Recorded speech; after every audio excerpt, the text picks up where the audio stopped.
શું તમે સદા તંદુરસ્ત રહેવા માંગો છો? તો હવે તમારી તંદુરસ્તી એ અમારી જવાબદારી. તમારા પોતાના ફેમિલી ડોક્ટર પાસેથી સચોટ સલાહ લેવા જુઓ ફેમિલી ડોક્ટર કાર્યક્રમ VR લાઈવ પર સોમવારથી શનિવાર બપોરે 2 કલાકે. ફોન કરો 6355856123 પર અને રહો સદા તંદુરસ્ત. નમસ્કાર મિત્રો, સ્વાગત છે આપનું VR લાઈવના કાર્યક્રમ ફેમિલી ડોક્ટરમાં. મિત્રો, સૌપ્રથમ તો બુધવારે જ્યારે આપણે આયુર્વેદમાં રોગ વિષય પર શું કહ્યું છે એ વિશે માહિતી મેળવતા હોઈએ છીએ, ત્યારે આજે આપણે માહિતી મેળવી છે દમ અને અસ્થમા વિશે, જેને આપણે અસ્થમા કહેતા હોઈએ છીએ અને લોકો તેને લોકભાષામાં દમ તરીકે પણ ઓળખે છે. એ વિષય પર મિત્રો આજના કાર્યક્રમમાં આપણે માહિતી મેળવીશું. આપણી સાથે જોડાયા છે વૈદ્ય રાજેશભાઈ ઠક્કર. આપણે પહેલા તેમનું સ્વાગત કરીએ અને તેમની પાસેથી આપણે આ વિષય પર માહિતી મેળવીશું. રાજેશભાઈ, સ્વાગત છે આપનું. નમસ્કાર. નમસ્કાર રાજેશભાઈ, સૌપ્રથમ તો ગત સપ્તાહે આપણે જે રીતે અસ્થમા વિષય પર એટલે કે દમ વિશે દર્શક મિત્રોને માહિતી આપી હતી, તેના કારણો, તેના લક્ષણો વિશે, તો જે દર્શક મિત્રો આપણો ગત એપિસોડ ચૂકી ગયા હોય તેમને ટૂંકમાં પહેલા માહિતી આપીએ. ચોક્કસ. સૌ દર્શક મિત્રોને નમસ્કાર. આપણે અત્યારે હાલ જે વાત ચાલી રહી છે અસ્થમા વિશે ચાલી રહી છે, એને ગુજરાતી ભાષામાં, આપણી લોક ભાષામાં એને દમ તરીકે ઓળખવામાં આવે છે અને અંગ્રેજીમાં એને અસ્થમા છે, બ્રોન્કિયલ અસ્થમા છે, એવી રીતે એને બ્રોન્કાઇટિસ પણ એની પેરેલલ એક આવતો બીજો એક રોગનું નામ છે, એવી રીતે એને ઓળખવામાં આવે છે. મૂળ વસ્તુ જે છે કે આપણે સરખામણી કરી હતી કે અસ્થમા એટલે શું, સાદી ભાષામાં જો સમજવું હોય તો એક ઝાડનું થડ હોય અને એની અંદરથી બધી ડાળીઓ નીકળતી હોય, એની પછી પેટા ડાળીઓ નીકળે, એનાથી પણ પેટા ડાળીઓ નીકળે, એમ નાની નાની શાખાઓ થતી જાય. તો એવી રીતે જે આ અસ્થમા જે છે એટલે એની અંદર આપણી જે શ્વાસ નળી હોય એ નીચે જાય એટલે ડાબા અને જમણા ફેફસાની સાથે જોડાય અને પછી તેની શાખાઓ બનતી જાય અને જેમ જેમ પેટા શાખાઓ બનતી જાય એની અને એ નાની નાની થતી જાય એટલે એ જે ઓક્સિજનને આવવા જવાનો, આપણે જે પ્રાણવાયુ, આપણે જે શ્વાસ લઈએ છીએ એને આવવા જવાનો જે માર્ગ છે એમાં સોજો આવે, એમાં કફ ભરાય અને રૂંધામણ થાય, છાતીમાં ભીંસ થતી હોય એવા લક્ષણો થાય અને એવો જે રોગ છે એને શ્વાસ રોગ અથવા દમ અથવા તો અસ્થમા તરીકે ઓળખવામાં આવે છે. રાજેશભાઈ, ત્યારે ઘણી વખત અત્યારે મોસ્ટલી કિસ્સા બની રહ્યા છે કે ખાસ અત્યારે હવે ટૂંક દિવસોમાં નવરાત્રી શરૂ થઈ રહી છે, તો અત્યારે લોકો ગરબા પ્રેક્ટિસ કરતા હોય છે અને ઘણા લોકોને શ્વાસ એકદમથી ચડવા લાગે છે અને પછી અચાનકથી તે ચક્કર ખાઈને પડી જાય છે અને ઘણા કિસ્સા એવા આવ્યા કે એમનું પછી અંતિમ મૃત્યુ થાય છે. તો આપણે આ જો વધારે પડતો શ્વાસ ચડે તો એના કારણે આપણે શ્વાસને શું કોઈ પ્રકારની તકલીફ થઈ શકે ખરી? કારણ કે આપણે જોયું તો હમણાં છેલ્લા 2-3 દિવસમાં જ ઘણા એવા કિસ્સા સામે આવ્યા છે. એક કોલર મિત્ર સાથે વાત કરીએ પછી આગળ વધીએ. હેલો. હા ભાઈ. જી નમસ્કાર. બોલો. હા, VR લાઈવ માં આપે ફોન કર્યો છે. આપનું નામ જણાવશો ને ક્યાંથી વાત કરો છો? મારું નામ ભરતભાઈ ગોસ્વામી, માંગના પીપળી, વિસાવદર તાલુકો. હા, બોલો ભરતભાઈ. હા, મને શ્વાસની તકલીફ છે. શું થાય છે? આપની ઉંમર શું? શ્વાસ ચડે. આપની ઉંમર કેટલી છે?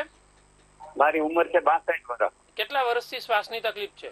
શ્વાસ છે સાહેબ 95 થી.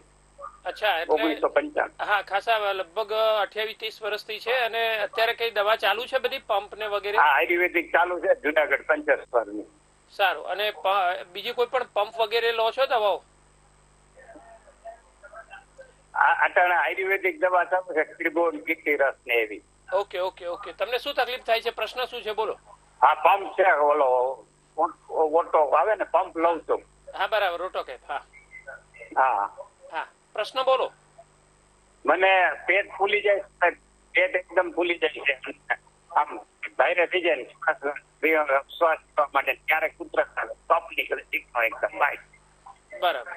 હા, ચોક્કસ. તમે દવા કઈ કઈ લો છો? ત્રિભુવન કીર્તિ સિવાય મને નામ આપશો, ખ્યાલ હોય?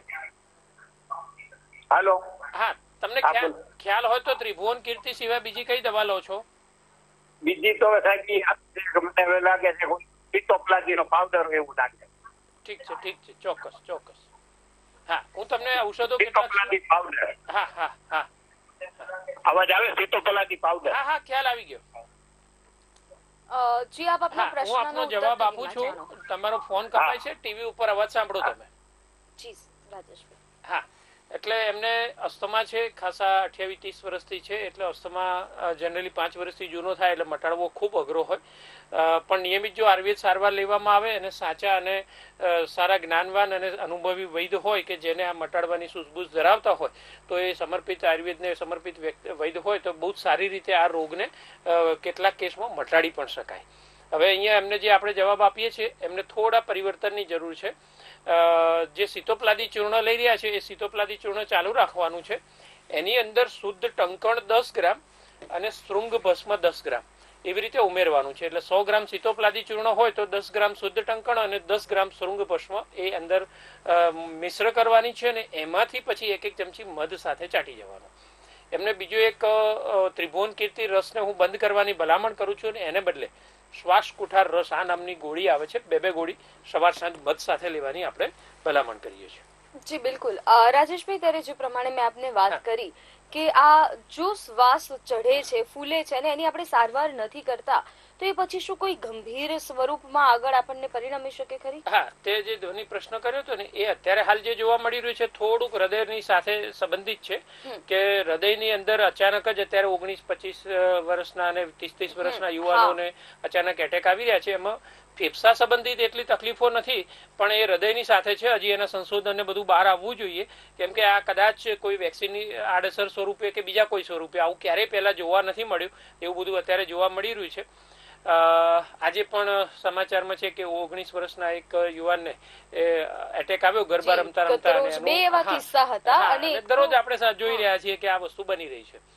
વસ્તુ એ છે કે આપણે જે અસ્થમા જે છે તો એની અંદર મુખ્ય વસ્તુ હોય કે જે એક નળી હોય, ધારો કે આપણે પાણીની પાઇપલાઇન છે એમાંથી પૂરેપૂરું પાણી જોઈએ છે તો એમાંથી એ પાણી જયારે પાસ થાય ને તો પૂરેપૂરું હોય પણ એ ધારો કે નળી સંકોચાઈ જાય બળી જવાના કારણે, બીજા કોઈ કારણથી, અંદર પથરો જવાના કારણે, બીજા કોઈ કારણથી, તો એ અંદર જે પાણીનો ફ્લો જઈ રહ્યો છે ને એમાં અવરોધ પેદા થશે, એનો ઘટાડો થશે. આપણે જેટલું પાણી જોઈતું હતું એટલા પ્રમાણમાં પાણી આપણને મળશે નહીં. એટલે એ જે છે એવી રીતે અંદર આ જે ફેફસાની નળીઓ છે, બ્રોન્કસ જે છે અને સબ બ્રોન્કસ ને એની જે ટાઈપ છે, નાના નાના જે એની નળીઓ થતી જાય એની અંદર સોજો આવે, સાથે કફ ભરાયેલો હોય. એટલે આપણે જે શ્વાસમાં પ્રાણવાયુ લઈએ છીએ એને અંદર વહેવા માટે કરીને જે માર્ગ ન મળે અને એ ઓછો થઈ જાય એટલે આપણે જે જોઈતા પ્રમાણમાં આપણે પ્રાણવાયુ ન મળે તો એ તકલીફ થાય છે, એને અસ્થમા કહેવાય.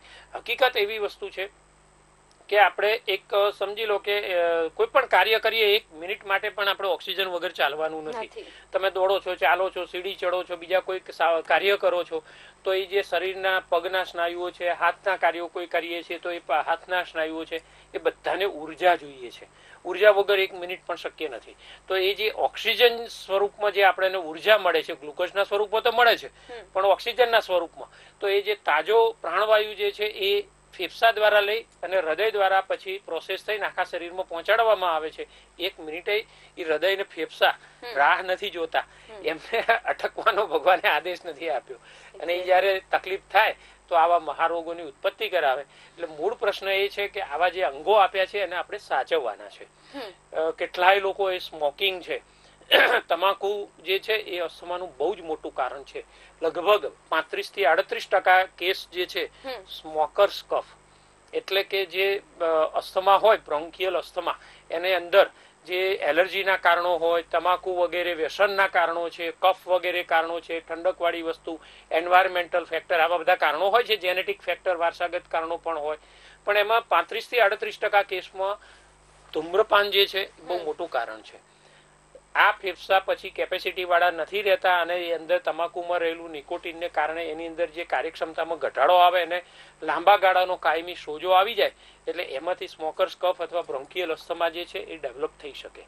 આવું બીજું એક કારણ છે એલર્જીનું. આપણી શરીર જે છે ને એ કેટલીક વસ્તુની સાથે કોરિલેશન, એને મેળ ના સાધી શકે તો એ જે તકલીફ થાય એલર્જી કહેવાતી હોય છે. એટલે એલર્જીના 3-4 પ્રકાર હોય. આપણે મૂળ વાતને તો પકડી રાખીશું. કોઈ વખત આપણે શ્વાસ પ્રણાલીમાં એ એલર્જીના તત્વો જાય અને જે રિએક્શન આવે તો એ ફેફસાને લગતી તકલીફો કરે.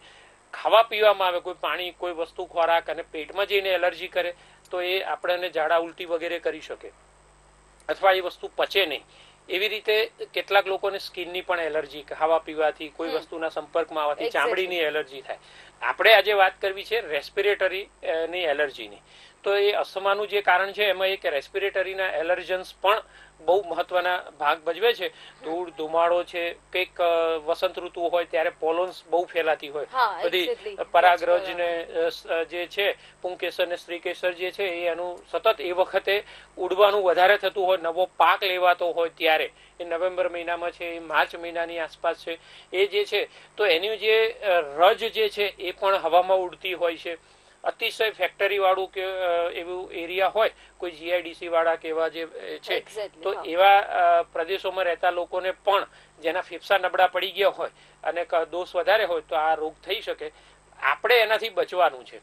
એ આયુર્વેદિકના ઉપાયો શું છે એ આજે આપણે વાતચીત કરતા રહીએ. જી બિલકુલ રાજેશભાઈ. ત્યારે રાજેશભાઈ આપે જણાવ્યું કે એલર્જી જે છે એને દમ સાથે સીધો સંબંધ છે.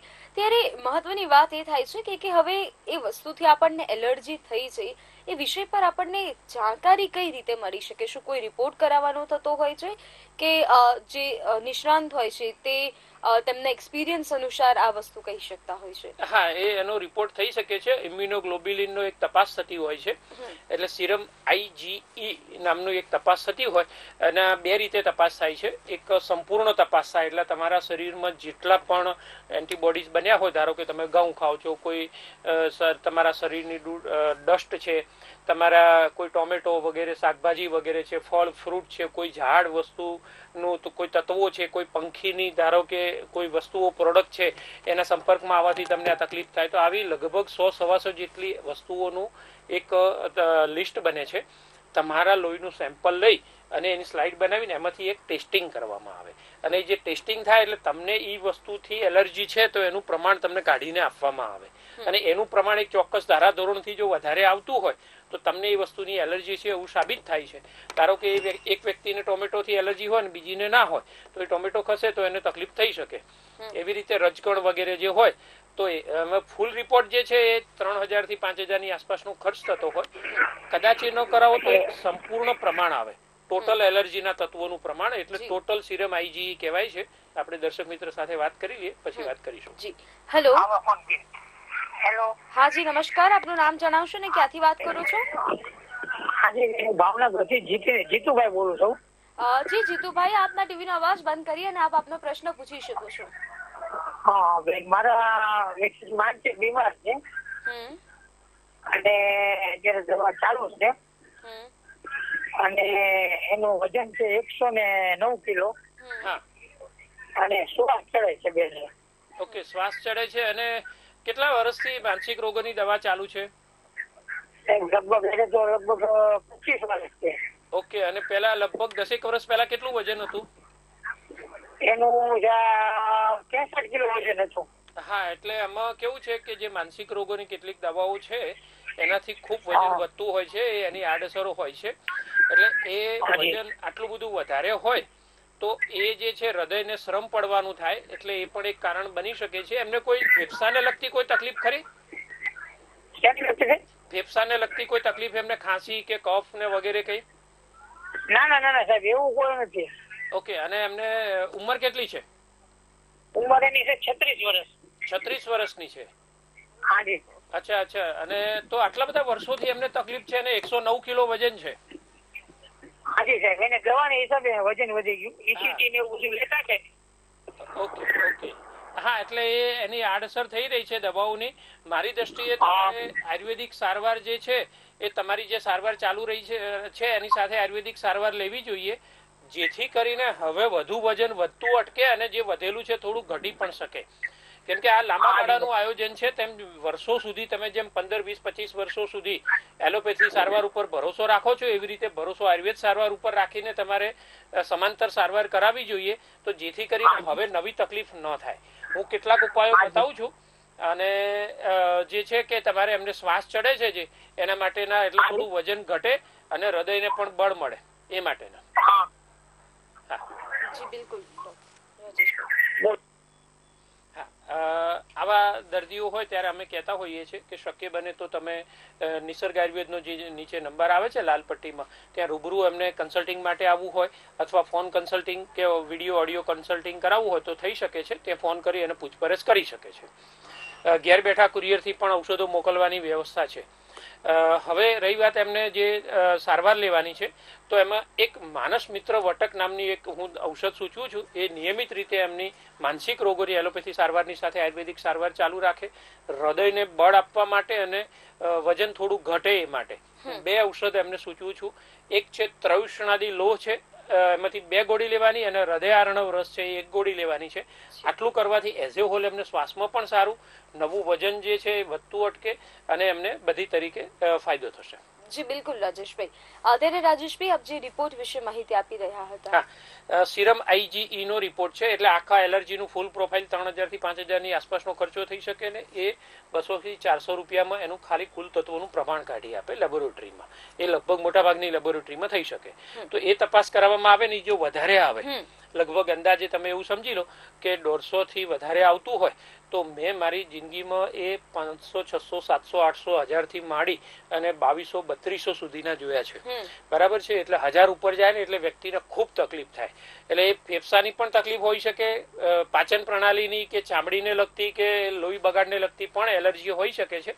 એ જસ્ટિફિકેશન ના થાય, પણ મહત્વની વસ્તુ એ છે કે આવા તકલીફોમાં જ્યારે વધારે આવે તો લોંગ ટાઈમ સુધી અમે કહીએ છીએ કે તમે આયુર્વેદિક સારવાર કરો અને એમાંથી બહાર નીકળી શકાય. અસ્થમાના ડાયગ્નોસિસમાં એલર્જીના તત્વોનું પ્રમાણ, કેટલુંક ESR જે છે અને જે કમ્પ્લીટ બ્લડ કાઉન્ટ જે કહીએ CBC નો રિપોર્ટ આવતો હોય તો એ પણ એમાં ઇઓસિનોફિલ કાઉન્ટ આવે, સ્પેશિયલ એબ્સોલ્યુટ ઇઓસિનોફિલ કાઉન્ટની પણ તપાસ થઈ શકે છે. એલર્જીના તત્વોનું કુલ પ્રમાણની તપાસ થઈ શકે. એક્સરે, સોનોગ્રાફી, એક્સરે થી ખાસ કરીને ખબર પડે ને વધારે ડિટેલમાં જવું હોય તો જે સિટી સ્કેન જે છે એ એની બહુ સારી સચોટ સારવાર સચોટ આપણે માહિતી આપી શકે. અને એક પલ્મોનરી ફંક્શન ટેસ્ટ આવે. કોઈ દર્શક મિત્રો છે? હા જી બિલકુલ. હેલો. હા જી નમસ્કાર. રજનીકાંત બોલું છું. હા રજનીકાંત ભાઈ આપના ટીવી નો અવાજ બંધ કરશો એટલી વિનંતી રહેશે. ઓકે હા. હવે મને સૂકી ખાંસી ચડે છે અને કફ નીકળતો નથી અને નાકમાંથી પાણી નીકળે છે. આપની ઉંમર જણાવશો?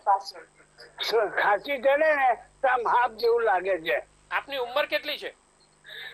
80. અને કેટલા સમયથી આ તકલીફ થઈ છે? અઠવાડિયાથી. જો આવો અવાજ આવે છે. બરાબર છે. હું તમને ઔષધો સૂચવું છું અને 80. હા તમારે ઔષધો હું સૂચવું છું 15 દિવસથી. ઓકે બરાબર છે. હા તમને ઔષધો સૂચવું છું. તમારે ટીવી પર તમે જુઓ, અહીંયા ફોન તમારો કપાય છે. બરાબર. ટીવી પર જાણીને લખી લેજો. હા એમને ઔષધો સૂચવીએ છીએ આપણે. દર્શક મિત્રોને આપણે એક હિન્ટ પણ આપીએ છીએ કે આવી ઉંમર હોય તો પ્રશ્ન કરતા પહેલા નોટ પેન તૈયાર રાખો, અને બીજું અથવા તમારા સંબંધીને કહો કે મોબાઈલ ઉપર વિડીયો રેકોર્ડિંગ કરી લે, તો જે તમારા પ્રશ્નોનો જવાબ આવતો હોય તો 1 મિનિટનું તમારે રેકોર્ડિંગ કરી લેવાનું છે. એમને 2 ઔષધો હું સૂચવું છું. આટલી બધી સૂકી ખાંસી આવી રહી છે. એક કફ કેતુ રસ અને બીજી એક આવે છે ચંદ્રામૃત રસ. બંનેમાંથી 2 ગોળી સવાર, બપોર અને સાંજ ભૂકો કરી અને મધ સાથે ચાટી જવાની. અડધો કલાક સુધી પાણી કે બીજું કશું લેવાનું નથી. બહુ સરસ ફાયદો થશે. ફ્રીજમાં રાખેલી વસ્તુઓ અને ગળપણ, મીઠાઈઓ બધું હમણાં થોડા દિવસ બંધ રાખે. જી બિલકુલ રાજેશભાઈ. તેને રાજેશભાઈ દમ અને અસ્થમા જે પણ વ્યક્તિને એની તકલીફ હોય છે તે વ્યક્તિ લગભગ મેં જ્યાં સુધી સાંભળ્યું છે તો એ લોકો કહે છે કે અમારે પંપ દ્વારા શ્વાસ લેવાનો ટેકો લેવો પડે છે. તો આયુર્વેદમાં શું કઈ રીતે આ પંપમાંથી છુટકારો મેળવી શકે એ વિશે શું કહ્યું છે? શું એ પંપ વગર પણ વ્યક્તિ છેક પોતાનું જીવન લંબાવી શકે છે કે કેમ? હા, આમાં મૂળભૂત વસ્તુ એવી છે કે અંદર શ્વાસ નળીઓ ની અંદર આવતો સોજો અને વધારાનો કફ. એટલે આયુર્વેદ એવું કહે છે કે તમે જો દોષને શરીરમાંથી બહાર કાઢશો, સોજાને ઉતારી દેશો, તો જે કંટ્રોલ લેવા વાળી પરિસ્થિતિ છે એમાંથી ક્યોર તરફ તમે જઈ શકો. મારી 27 વર્ષની જિંદગીમાં મેં અનેક એવા દર્દીઓ જોયા છે કે જેને લગભગ 500-600 થી પણ વધારે હશે કે જેને દરરોજ પંપ લેવા પડતા જરૂરી હોય, અને એ અત્યારે હાલ નથી લઈ રહ્યા. અને દવા વગર, એટલે કોઈ પણ એલોપેથીની કે બીજી કોઈ પણ પંપ વગેરે દવાઓ લીધા વગર. અને કેટલાક દર્દીઓ તો એવા છે કે કમ્પ્લીટલી આયુર્વેદ દવાઓ પણ છોડી દીધી છે અને 5-5, 10-10 વર્ષ થઈ ચુક્યા છે અને આજે મોજની જિંદગી જીવી રહ્યા છે કે કોઈ દવા ઉપર આધારિત જિંદગી નહીં, અને છતાં પણ એમને શ્વાસનો એક પણ એટેક નથી આવતો. સામાન્ય રીતે દમનો હુમલો આવ્યો એવું કહેવાય. બરાબર છે. એટલે વેગ પ્રધાન વ્યાધિ છે. એટલે સિઝન બદલાય, એવી કોઈ અચાનક વરસાદ પડી ગયો, કોઈ એલર્જીના સંપર્કમાં આવવાનું થયું, ખાવા પીવાની કોઈ વસ્તુ તમારે ત્યાં આવી અને તમને અસ્થમાનો એટેક આવી શકે. રહી વાત એ છે કે આ કેમ થાય છે, તો એલોપેથી અને આયુર્વેદની બંનેની ટ્રીટમેન્ટમાં થોડું અંતર છે. કેટલીક દવાઓ જે છે પંપ દ્વારા આપવામાં આવતી હોય તો જ્યારે નળીઓમાં સ્પાઝમ આવે ને, એટલું બધું સાંકડી થઈ જાય નળીઓ અને એમાં કફ ભરેલો હોય, સોજો હોય, એટલે અંદરથી આપણો પ્રાણવાયુ પસાર જ ના થઈ શકતો હોય, એટલે આ તકલીફ થાય. તો એ જે પંપ દ્વારા આપવામાં આવતી દવાઓ છે ને, નળીઓને પહોળી કરે, કેટલાક કફને પણ બહાર કાઢે. કેટલીક સ્ટીરોઇડ વાળી દવાઓ હોય એ તત્કાલ તમને ફાયદો આપે, એ વસ્તુ સારી છે, પરંતુ એમાંથી કાયમી બહાર નથી નીકળી શકાતું.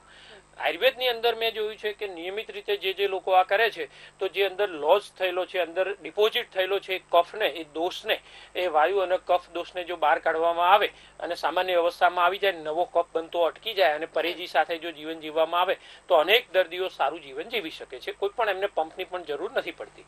મહત્વની વસ્તુ એ છે કે તમે કઈ રીતે એને મૂલવો છો. તમે ટૂંકા ગાળામાં અઠવાડિયા 15 દિવસમાં જો અપેક્ષા રાખતા હોય તો એ શક્ય નથી. આખી જિંદગી આ રોગ ચાલે છે. લોકો 25-30 વર્ષ સુધી, 15 વર્ષ સુધી એ પંપ લઈ અને જીવન જીવવા માંગે છે, પણ પછી પાછા એવું પૂછે કે તમારી દવાઓમાં તો વાર લાગે ને, તો 15 વર્ષ શા માટે, અને હજી બીજા 15, 25, 45 વર્ષ તમારે જે જીવવાનું છે ત્યાં સુધી આ રોગથી શા માટે પીડાવ છો? એક મેડિકલ સાયન્સ તમને એવું કહે છે જીવનભર તમારે દવાઓ લેવાની છે, બીજું સાયન્સ એવું છે કે જ્યાં શક્યતાઓ છે અને એમ થાય છે કે આ રોગમાંથી તમે બહાર નીકળી શકો એમ છો, તો શા માટે તમારે 6, 8, 10, 12 મહિના માટે તમને સમય લાંબો લાગે છે અને આખી જિંદગી પીડા ભોગવવાની છે? તો એ બેની વચ્ચેનું છે, પણ આ માનસિકતા હજી બદલવા તૈયાર નથી. તો અહીંયા રહી વાત એ છે કે તમારે ચિકિત્સા પદ્ધતિ બદલવાની જરૂર છે. ચોક્કસ આ તકલીફોમાંથી બચી શકાય છે. અનેક દર્દીઓને મેં બચતા જોયા છે. કેટલી એવી આયુર્વેદની વનસ્પતિઓ છે, કેટલા ઔષધ યોગો છે, રસ રસાયણો છે કે આમાંથી તમને આમ ખેંચીને બહાર કાઢી શકે. ચોક્કસી. પણ રહી વાત એ કે એની અંદર ભરોસો રાખી સાચા વૈદ્યની ત્યાં જઈ અને સારવાર કરાવવાની છે. તમે જેમ બીજા ડોક્ટર પાસે જાઓ છો એવી રીતે વૈદ્ય પાસે જઈને આયુર્વેદ સારવાર કરવાની છે. ચોક્કસથી આ રોગથી બહાર નીકળી શકાય છે. જી બિલકુલ રાજેશભાઈ. ત્યારે રાજેશભાઈ, કયા કયા પ્રકારના ઘરગથ્થુ ઈલાજ જો શ્વાસ આવે તો કરી શકાય છે? ઘણા લોકો યોગા કરવાને એક રસ્તો માને છે કે યોગા કરવાથી, ઊંડા શ્વાસ ખેંચવાથી આપણે શ્વાસ રોકી શકીએ છીએ, તો આને આપણે ઘરગથ્થુ ઈલાજ તરીકે કરી શકીએ કે શું? અને અન્ય ઘરગથ્થુ ઈલાજ વિશે માહિતી આપશો? ચોક્કસ. યોગ જે છે અસ્થમાની અંદર બહુ જ ઉપયોગી સારવાર થઈ શકે છે. પ્રાણાયામ ખૂબ બધા ઉપયોગી થાય, ભ્રામરી વગેરે, ભસ્ત્રિકા વગેરે જે છે, પણ એ રોગની પરિસ્થિતિ જોઈ એને નક્કી થાય છે. પણ પ્રાણાયામ અને યોગ ને કેટલાય આસનો જે છે આ રોગની અંદર બહુ જ સચોટ પુરવાર થયા છે. એની સાથે સાથે આયુર્વેદની સારવાર છે. તો ઘરગથ્થુ પણ કેટલાય પ્રયોગો છે. કેટલીક વનસ્પતિઓ વિશે વાત કરીએ તો એક ભોરીંગણી નામની વનસ્પતિ કહેવાય. એ 2 પ્રકારની આવે, બેઠી ભોરીંગણી અને ઊભી ભોરીંગણી, બૃહતી અને કટકારી.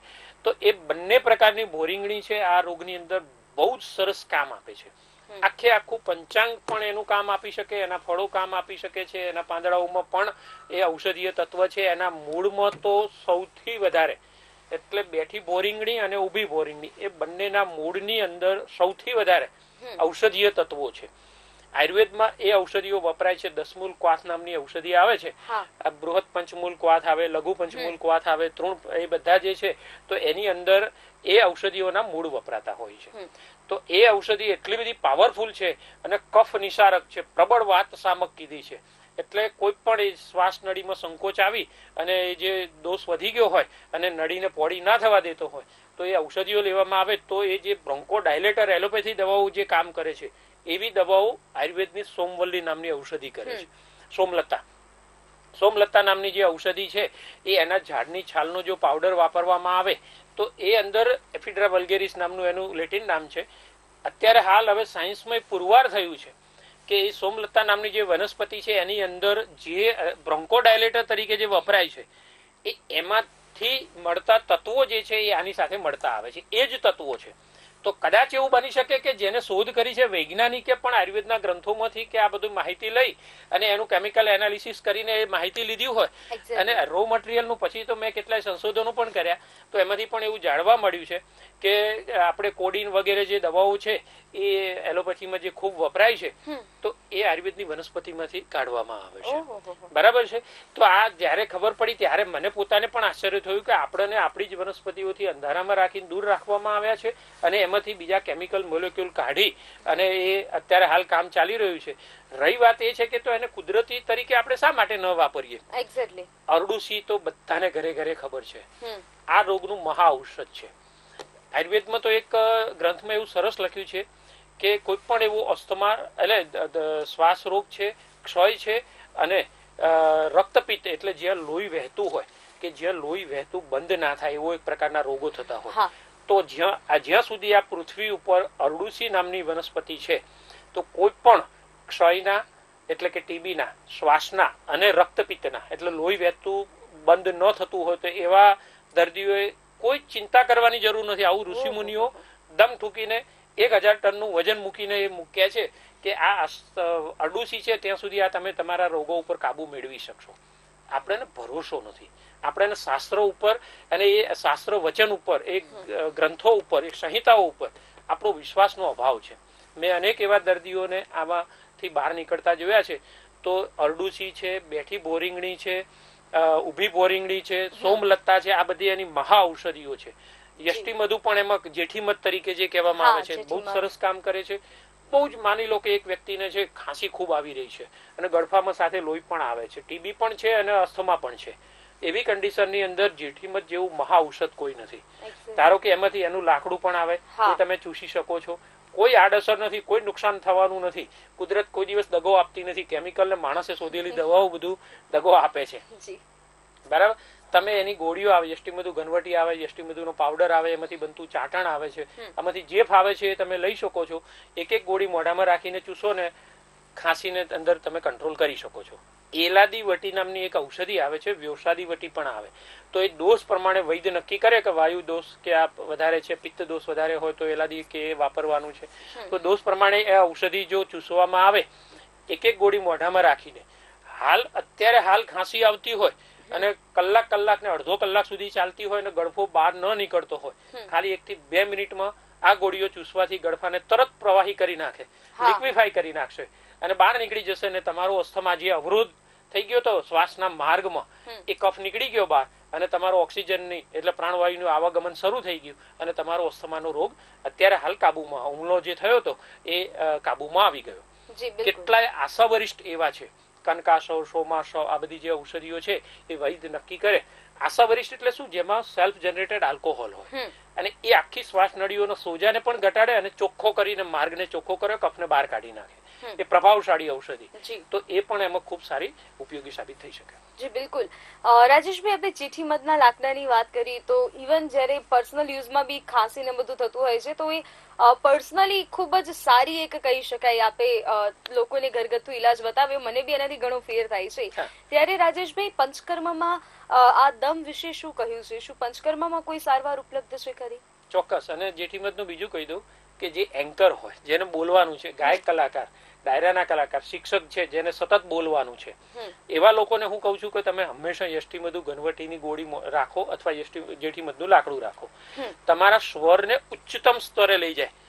ધારો કે કોઈ વ્યક્તિને છે ડાયરાનું ગાવાનું છે, મેં તો અનેક અનુભવો કર્યા છે, અનેક કલાકારો પણ છે મારા પેશન્ટ તરીકે, અને એમને અવાજ બેસી ગયો અને એવું થયું હોય તો હું એમને કહું કે આજે હું તમને આટલી ગોળીઓ આપું છું અને બધી ઘણું બધું કંકોલ ને બીજી એવી વનસ્પતિઓ પણ આવે છે, એમાંથી બનાવેલી ઔષધિઓ આપી હોય બધું, એમાં જેઠીમધ પણ એક ભાગ તરીકે આવતું હોય, ઇલાયચી પણ આવતી હોય, લઘુ એલા, અને એ ગોળી આપવાથી મેં તમને કીધું 24 કલાકની અંદર હું તમારો પ્રોગ્રામ છે એ તમારે હાવ અવાજ બેસી ગયો છે, તમે ઊંચા સ્વરે ગાઈ શકશો અને મને સિદ્ધિઓ પણ એમાંથી પ્રાપ્ત થઈ છે.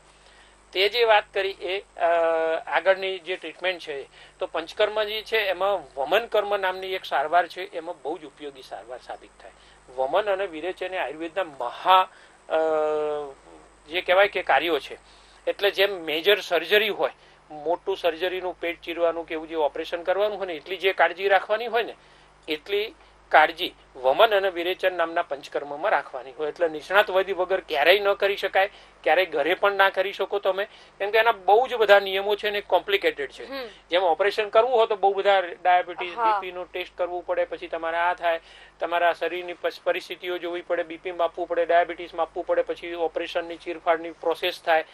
એ જેમ કોમ્પ્લિકેટેડ છે એવી રીતે પંચકર્મ પણ કોમ્પ્લિકેટેડ કેટલીક પ્રોસિજર હોય.